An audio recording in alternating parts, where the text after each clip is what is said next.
My in-laws paid a man to crash our wedding and shout, "She's already married to me."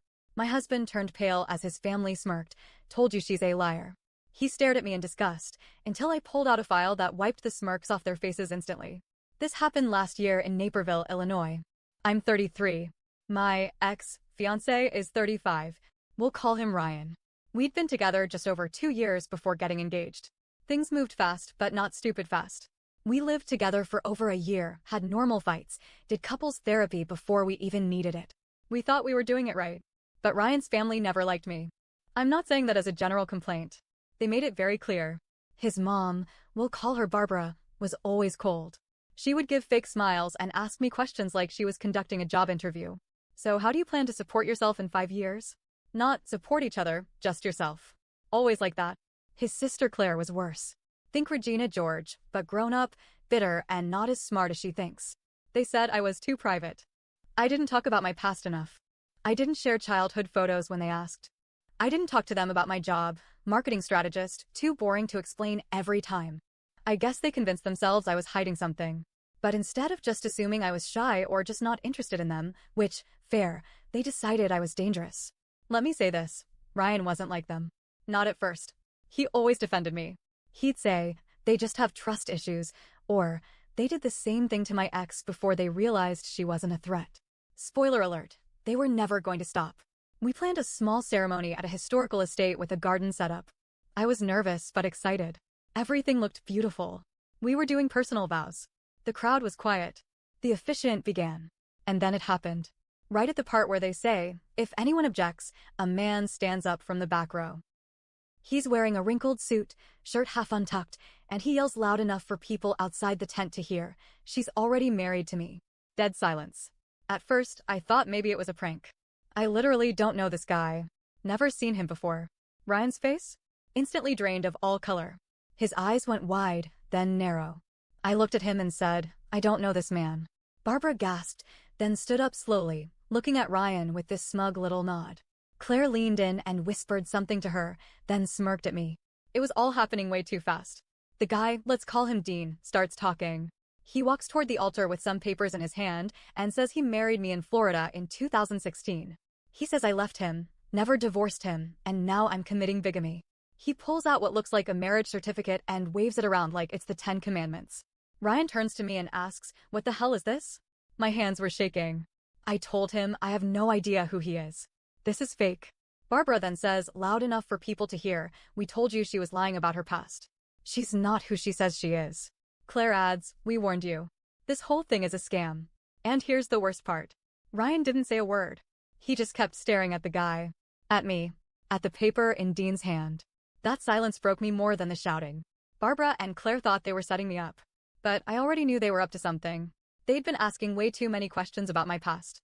Ryan even admitted they were having someone look into you. So I did what any sane person would do. I pulled my own background report, just to be safe. Absolutely clean. But I went a step further. Something in my gut told me they wouldn't stop. I had reached out to the clerk of courts in the Florida county Dean claimed I was married in. I sent them my info and asked if there was any record of a marriage. They replied saying there had been an attempted registration under my name, but it was rejected because the identity documents didn't match and there was no ID verification. It was a forged document, and it never got filed officially. So I had proof that this whole thing was a fraud. A paper trail. And I printed it all out. I had it in my purse, just in case. I also had emails. How? I'll explain. I noticed something odd. Claire had left her iPad at our apartment after helping Ryan with some design stuff. She had her email logged in. Out of curiosity, and yeah, snooping, I looked. And I saw emails between her and someone named Dean Carter. One subject line said, "Here's the script for the wedding interruption." I screenshotted everything. They planned the whole thing. Barbara paid Dean $5,000 through Venmo. Yes, she labeled it consulting. Claire coached him on what to say. And they were hoping Ryan would walk away from me in front of everyone. They wanted me humiliated, broken, alone. So I built my own file. All the screenshots, the emails, the court document, a statement from my actual friend in Florida who had seen Dean around Barbara's house months ago. I even filed for a restraining order against Dean just in case. Everyone's staring at me like I'm on trial. The officiant looks lost. Ryan is still frozen. I say loud enough for everyone to hear, this man was paid to come here. Everything he said is a lie. I can prove it. Barbara snorts. Of course she'd say that. I take my folder from my purse and hand it to Ryan. He flips through it. The court letter, the screenshots, the emails, the affidavit, the money transfer, all of it. His hands started shaking. He looked at Barbara. Did you do this? Barbara didn't answer. I turned to the crowd. I don't care what anyone thinks of me, but I won't stand here while someone accuses me of a crime that never happened. If anyone wants to see the truth, it's in that file. Dean? As soon as I said police report and restraining order, he started walking backward and practically ran out the tent. Ryan hasn't said a word to me since that moment. He just stood there with the file in his hand, jaw clenched, eyes red. His family left before the reception even started. I stayed. I didn't cry. I sat at a table and ate the cake I paid for. Alone. I don't know if Ryan's ever going to recover from what his family did. I don't know if I want him back. Part of me wants to walk away. Part of me wants to burn it all down. But what I do know is this: they tried to ruin me. In public. At the most vulnerable moment of my life. And I'm not done with them yet. I didn't sleep. I went back to my apartment alone. My dress was still halfway zipped. Hair falling out. Makeup smudged. I sat on my bed for hours, just staring at the wall. I wasn't even crying. It felt like the shock froze everything in me. At 6 a.m., I checked my phone. Ryan hadn't called. Not a single message. Not even a missed call. Nothing. But Claire posted a picture on her Instagram. Black background. White text. Sometimes the truth hurts. But lies hurt more. Hashtag family first, hashtag truth wins. The comments were full of people saying, "What happened? And are you okay?" One said, "So proud of you for speaking out." I felt sick. They weren't done. Around 11 a.m., I hear a knock. I look through the peephole. It's Ryan. He looks like crap. Red eyes. Same suit as yesterday. No tie. Crumpled shirt. I open the door. He just says, "Can I come in?" I don't answer. I move aside. He walks in. Then we sit. Just silence for a full minute. Then, I didn't know. I nod. Still don't say anything. They told me they were just concerned. That they were gonna run a background check. I didn't think they'd. I cut him off. You believed him. You looked at me like I was scum. He didn't deny it. Just nodded slowly. I froze. I panicked. I didn't know what to believe. I got up, walked to my bookshelf, and grabbed the envelope of printed screenshots. I tossed them onto the table. Then you should have asked. Not stood there letting me drown. Ryan told me he wanted to fix things. He said he cut off contact with Claire and Barbara for now. He asked if we could go away somewhere and clear our heads. I asked him one question. Did you tell them what they did was wrong? Silence. Did you yell at them the way you stared me down yesterday? He looked down. That was my answer. That week, I started hearing rumors. People from the wedding started reaching out. One of Ryan's cousins messaged me on Facebook and said, "I'm really sorry about what happened. But I think you should know, they're telling people you forged the file. That you're trying to frame Barbara." I couldn't believe it. Then I got a call from my boss. Apparently, someone sent an anonymous email to my HR department with a list of allegations against me. They claimed I had a criminal record, had changed my name, and used fake references to get hired. Luckily, my boss called me directly instead of just forwarding it to HR. She believed me. She said, "This is disgusting. Let me know if you want us to pursue legal action." Now I was angry. 3 days later, I get a text. "Claire, you should really stop pretending. You've already done enough damage. If you want this to go away, meet me. Just us. No drama." I showed the text to Ryan. He said, "Don't go." But I needed to. I needed to hear her say it. We met at a diner on Route 59. Public. Safe. I recorded the whole thing on my phone, just in case. She walked in like she owned the place. Sat across from me, sipping some overpriced smoothie like this was normal. Then she leaned in and said, "You're not going to win. We protected Ryan. You embarrassed him. You embarrassed our family. And now you want to act like the victim." I didn't flinch. She kept going. "You think a little file and some screenshots make you look smart? It makes you look desperate." Then she said the quiet part out loud. "Dean was a friend of a friend. We paid him. But we never thought he'd actually show up. That wasn't the plan. He went rogue." I said, "You emailed him a script." She smirked. "So? Prove it." I already had. That night, I got a call. It was Dean. Yes, the guy who crashed my wedding. He sounded drunk. Or tired. Or both. But what he said next changed everything. "Hey, look, I'm sorry. I didn't know how far they'd take it." I said, "You screamed that I was married to you." He said, "They told me you were dangerous. They said you scammed Ryan's last business. Barbara told me you were going to ruin him financially. She said I'd be protecting him. I didn't know it was all fake. I didn't even want to do it, but I needed the money. Then he said this. I still have the original messages. I didn't delete anything. He was scared. He said Claire was threatening to sue him if he talked. Said she'd ruin his life. I told him to email me the messages. He did. All of them. I took it all. The recordings. The screenshots. The forwarded texts. The confession. The call logs. I put them in a new file. And I booked a lawyer. Not just for defamation. Not just for emotional distress. But for a criminal conspiracy to defraud, interfere with a wedding ceremony, and harassment. And the best part? Dean said he'd testify. I thought things would quiet down after I got Dean's confession. I thought once I had the truth locked in black and white, they'd back off. But I underestimated how much they were willing to lose to win. It had been a few days since we spoke. He texted, asking if we could meet one last time. I agreed. We met at a lakefront cafe near his work. He looked worn down. He said, I know they lied. I've been reading everything you sent me. I confronted them. Barbara says it was just to protect me. Claire still won't admit anything.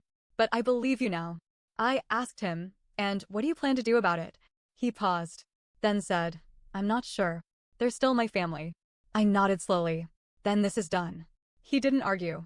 Just looked away, like he already knew. I got up and walked away again. This is the part that caught me off guard. That week, I got an email from a headhunter. It was for a marketing director role at a luxury brand in Miami. High salary. Relocation bonus. Fast track to VP. The weird part? I never applied for it. I did some digging. The recruiter got my info from someone named Elle Stevens. I had no idea who that was until I realized something. Elle, Claire Stevens. Claire's middle name is Lorraine. Her full name was on her LinkedIn once. I remembered it from when she tried to impress people with her consulting profile. I played along. I set up a fake Zoom interview with the company. Guess who showed up? Barbara, wearing a suit, pretending to be the regional director of HR. I recorded the entire thing. We're very interested in offering you this position, she said. We just need to verify some things, your criminal record, past legal activity, and financial history. We take that seriously here. It was like watching a bad Netflix scam show. I played dumb. I asked polite questions, smiled, and when it was over, I emailed the real company she was pretending to work for. They'd never heard of me or her. So now they were impersonating corporate executives to try and verify my background. Dean called again. This time he was terrified. They found out I sent you the emails. Barbara called me nonstop. She said if I don't retract everything, they'll go after my sister. Said she has a record and that she could lose everything if people knew. Then he said something that nearly made me drop the phone. Claire had copies of your ID. She sent them to me before the wedding. She said she got them off Ryan's laptop. She told me to use your driver's license info to file the fake marriage app. Said it'd make it look more real. I sat there frozen. So not only did they fake the whole story, they used my real information.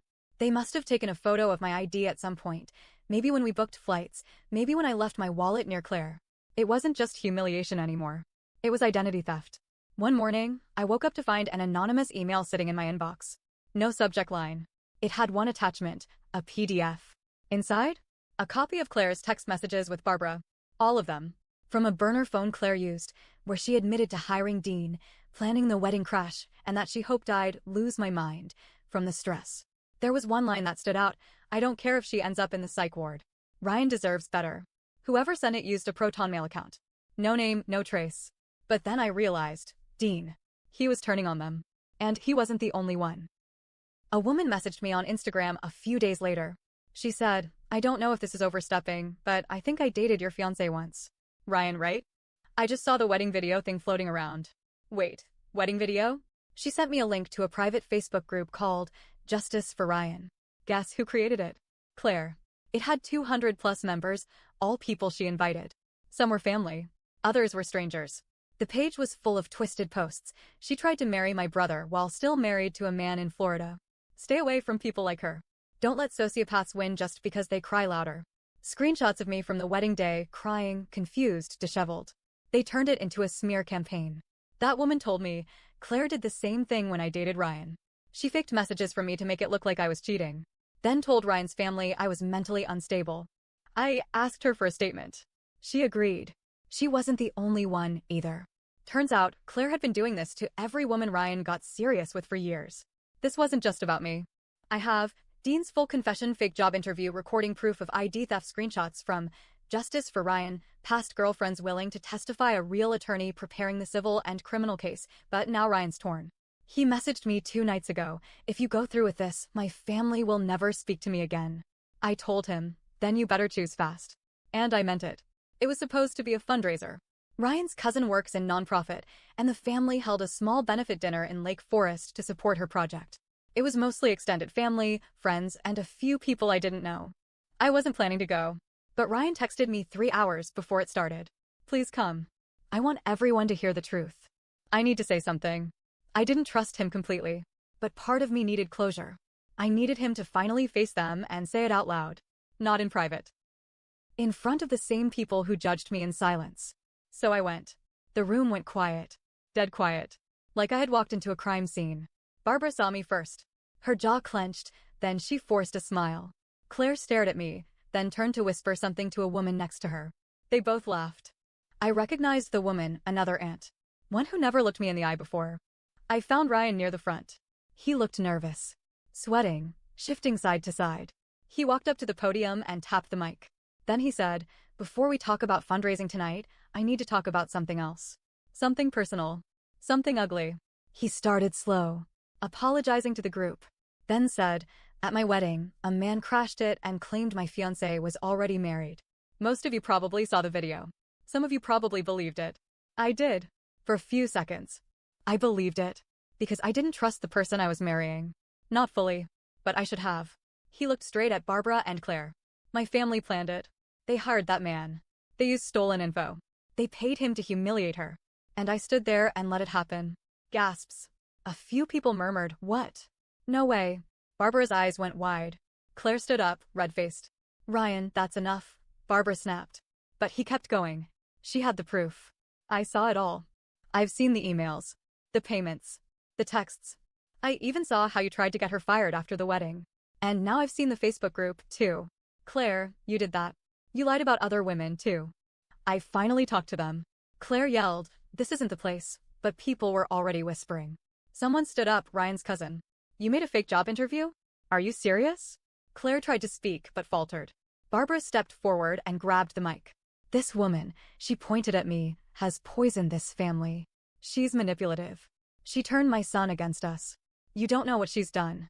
I stood up. For once, I wasn't shaking. "What have I done, Barbara? Other than love your son? Other than keep quiet while you tore me apart behind closed doors?" She turned to the crowd. "I only wanted to protect my son." And then, Ryan said it. "No, you wanted to control me. You've done this for years. And I let you. But I'm done." Claire stormed out. Barbara tried to follow, but people started talking out loud now. Not behind my back this time. That's insane. She should be arrested. This poor woman. A few people came up to me. They apologized. One woman hugged me. Another said, "I believed them." "I'm so sorry." Ryan stood next to me the whole time. Quiet. Tired. But he stayed. When we left, he walked me to my car and asked, "Can we fix this?" I didn't say yes. I didn't say no. I said, "Maybe. But not now." 2 weeks later, Claire was served. Identity theft. Harassment. Civil suit in motion. My lawyer worked fast. Dean signed his affidavit. The past girlfriends provided statements. Even the Justice for Ryan group was submitted as evidence. Barbara tried to settle privately. Her lawyer offered me money. A lot, actually. I declined. I didn't want hush money. I wanted accountability. I don't know what happens with Ryan and me. We've had long talks. Honest ones. He's not perfect. He stood by too long. But he also finally stood up. Not when it was easy, but when it cost him something. Barbara and Claire? The family doesn't talk to them anymore. At least the people who mattered. The damage they caused won't fully go away. I still second-guess everything. I still hesitate before answering unknown calls. Sometimes I wake up in a panic, hearing that man's voice in my head yelling, "She's already married to me." But there's something else too. Peace. The kind you get not from revenge, but from finally being seen, believed, respected, and most of all, free.